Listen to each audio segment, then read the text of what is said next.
Hello healthy people. आज इस video में मैं आपको एक ऐसे मेडिकल साइंस के बारे में बात बताने वाली हूँ, ऐसे डाउट्स क्लियर करने वाली हूँ जो कि मेडिकल साइंस में हम जिन पिल्स को कहते हैं, ऐसे छोटी छोटी बारीक बारीक मीठी मीठी गोलियाँ होती है ना, जिसे हम साबूदाने की पिल्स ऐसे भी कहते हैं। Yes, and that is homeopathy. So homeopathy बोलने के बाद काफ़ी कुछ सवाल दिमाग में आ जाता है, ये एक्चुअली इफेक्टिव है या नहीं, इसके साइड इफ़ेक्ट्स कैसे है, ये कौन से एज ग्रुप में चल सकती है, कौन से डिसीज़ के लिए ठीक रह सकती है, एक्यूट कंडीशंस में चलती है या नहीं, और बहुत कुछ, राइट।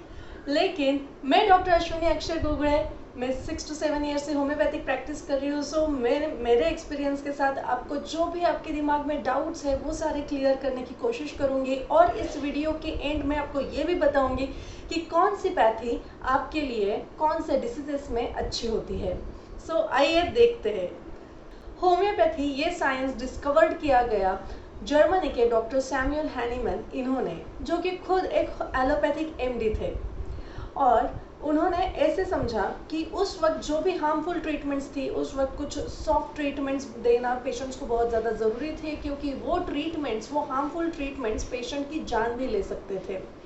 और उस वक्त उन्होंने ये पैथी का निर्माण किया। लेकिन आपको ये जान के भी आश्चर्य होगा कि इस पैथी का जो प्रिंसिपल है, similia similibus curentur, it means like cures like.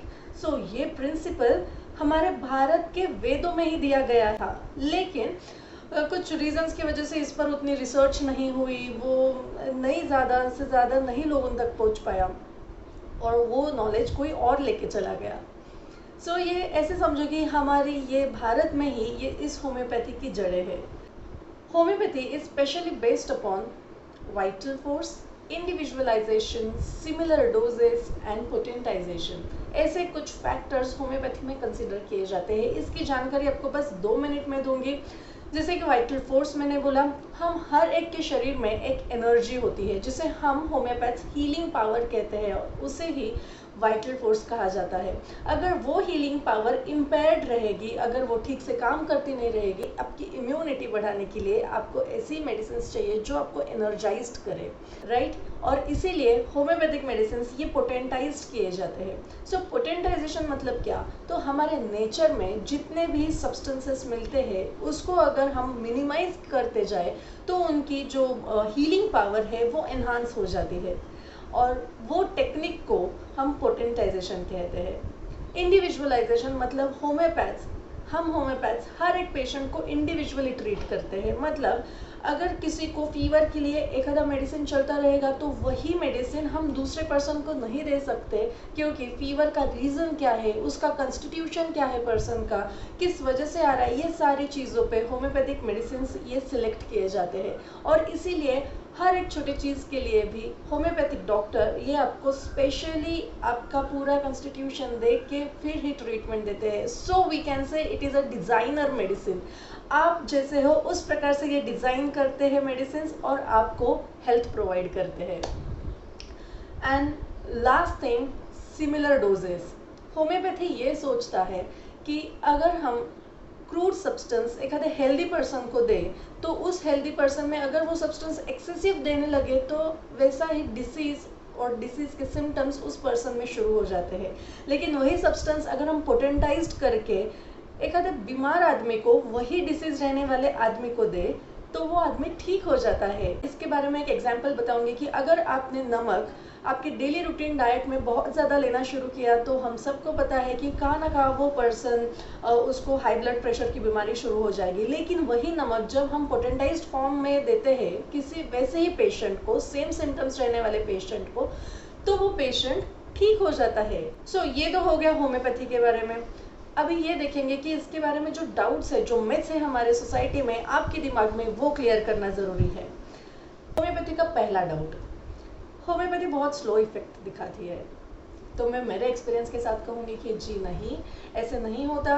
अगर डॉक्टर ने आपको सिमिलर डोज दिया और आपने डॉक्टर को हिस्ट्री देते वक्त परफेक्ट हिस्ट्री दी, जो भी आपको पहले से चालू है तकलीफ उसके बारे में अच्छे से बताया, और आपने होम्योपैथ के पास आप फर्स्ट टाइम आए होगे तो आपको ट्रीटमेंट देने के लिए या फिर उससे रिजल्ट मिलने के लिए ज़रा भी देर नहीं लगती। हाँ, लेकिन पेशेंट मैक्सिमम टाइम काफ़ी सारे ट्रीटमेंट्स लेके आते हैं, मतलब एलोपैथिक ट्रीटमेंट लेके आते हैं, आयुर्वेदिक ट्रीटमेंट लेके आते हैं, और डिसीज़ ये थोड़ा क्रॉनिक हो जाता है, मतलब 6 महीने से भी ज़्यादा जब हो जाता है उस वक्त कौन से भी पैथी को ऐसे डिसीजेस ट्रीट करने के लिए टाइम लगता ही है।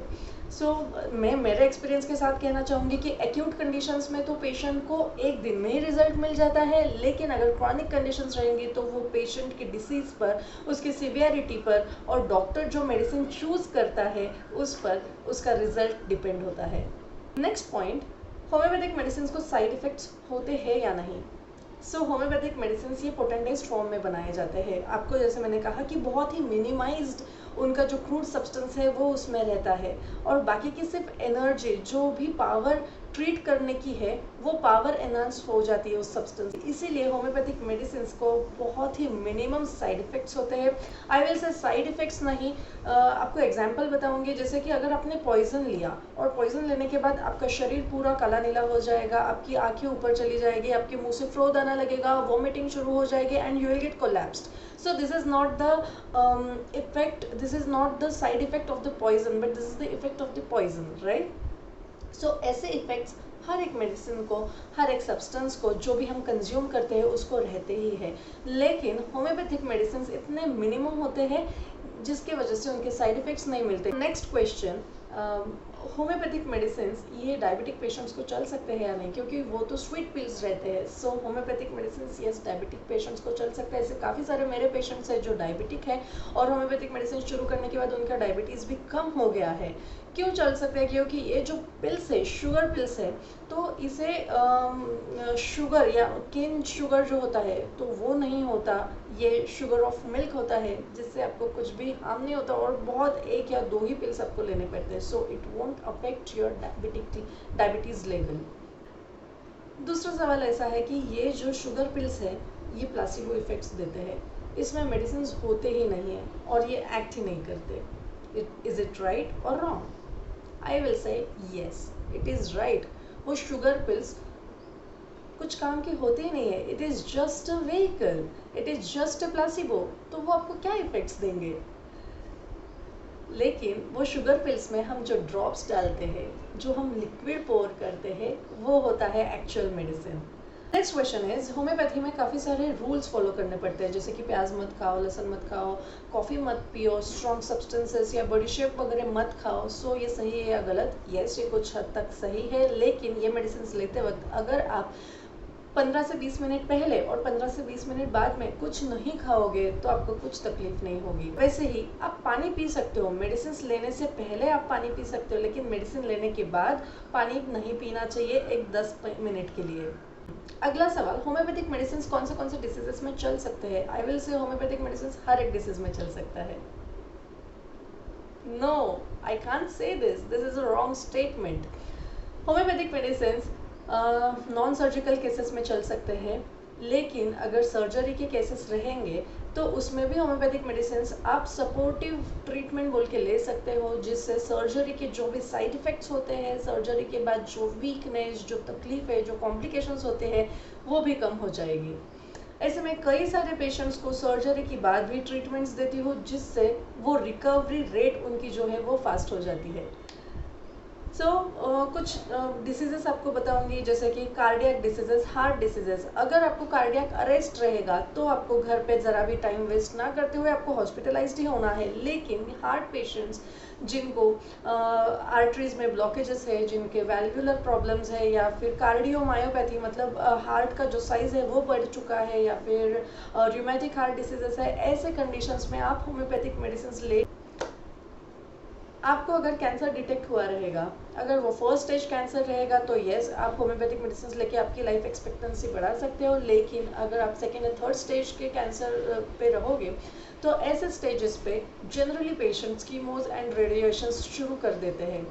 इस वक्त भी आप अगर होम्योपैथिक मेडिसिन लेना शुरू करोगे तो कीमोज और रेडिएशंस के जो साइड इफेक्ट्स होते हैं, जिसकी वजह से हमारी पूरी फिजियोलॉजिकल फंक्शन ये डिस्टर्ब हो जाता है, वो रिस्टोर करने का काम ये एनर्जी मेडिसिन करते हैं। कुछ डिसीजेस जैसे कि HIV, AIDS, tuberculosis, lung failure, lungs diseases, asthma, kidney failure या फिर किडनी फेलियर में डायलिसिस चलते वक्त भी आप होम्योपैथिक मेडिसिन का सपोर्ट ले सकते हो, जिससे आप जल्द से जल्द रिकवर हो जाओगे।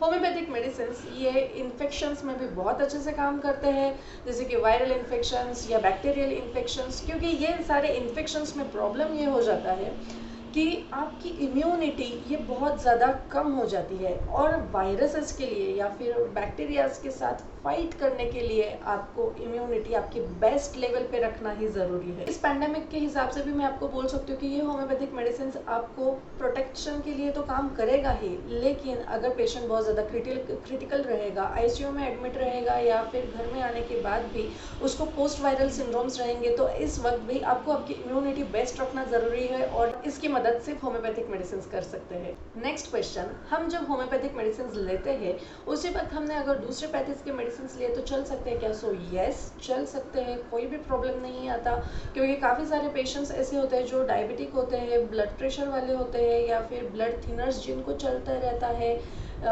और कुछ मेडिसिन चलते रहते हैं जो काफ़ी सालों से वो ले रहे हैं। इस वक्त तो हम कोई भी पैथी सडनली वो एलोपैथिक मेडिसिन आपके स्टॉप नहीं करेंगे, वो धीरे धीरे टेपर करने पड़ते हैं। लेकिन ये होम्योपैथिक मेडिसिन लेते वक्त आप एलोपैथिक, आयुर्वेदिक या फिर नेचुरोपैथी, यूनानी ऐसे भी मेडिसिन के सेवन कर सकते हो, कोई भी प्रॉब्लम नहीं आता। सिर्फ मेडिसिन लेते वक्त होम्योपैथिक मेडिसिन और वो दूसरे भी पैथीज के मेडिसिन लेते वक्त आपको 45 मिनट्स का गैप रखना है। काफ़ी पेशेंट्स ये पूछते हैं कि ऐसे सारे पैथीज अगर हमने साथ में लिए तो कुछ कॉम्प्लिकेशंस तो नहीं तैयार होंगे बॉडी में? ऐसे नहीं होता, क्योंकि ये सारे पैथीज जो है वो अलग अलग लेवल पे काम करते हैं। जैसे कि एलोपैथिक मेडिसिन हम पानी के साथ पेट के अंदर लेते हैं, तो होम्योपैथिक मेडिसिन लेते वक्त आपको कुछ भी खाना पीना नहीं है या फिर पानी भी नहीं पीना है, जैसे मैंने पहले भी कहा।